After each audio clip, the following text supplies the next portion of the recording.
सलीम अजन गोम्बट के नवाही गांव टावरी चावल बारू में सेम नाला के ऊपर बनाई गई सड़क हालिया बारिशों के बायस मुकम्मल तौर पर टूट फूट का शिकार हो चुकी है और इस सड़क से गांव गोम्बट फकीराबाद कंप नवाब शाह को डेढ़ची रानीपुर के 50 से जायद मुख्तलिफ कस्बों को शदीद मुश्किलात का सामना है। कराची, सखर, लाड़काना और रेलवे स्टेशन गोम्बट और सिंध के सबसे बड़े अदारे गम्स गोम्बट से रोजाना सैकड़ों अफराद गोम्बट जाते हैं।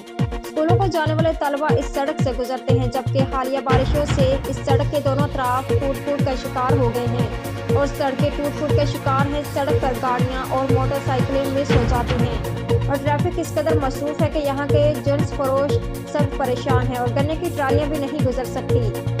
सड़क पर बड़े बड़े गड्ढे और पत्थरों की वजह से रोजाना सैकड़ों मोटरसाइकिलों के टायर फट जाते हैं। यहाँ के रहने वाले रईस रजन खान टावरी, मरीद हुसैन टावरी, रजाक अजन मीर टावर, सोहबत अली टावरी समेत सिंध हुकूमत और यहाँ के दीगर मुंतखब नुमाइंदों और यूसुफ फतेहपुर के चेयरमैन मोहम्मद यासिन मेहर ने गाँव टावरी से सामल बाड़ू तक सड़क बनाने की अपील की है। तामीरशुदा सेम कैनाल की मरम्मत की जाए और यहाँ से गुजरने वाले देहातियों की तकलीफ दूर की जाए।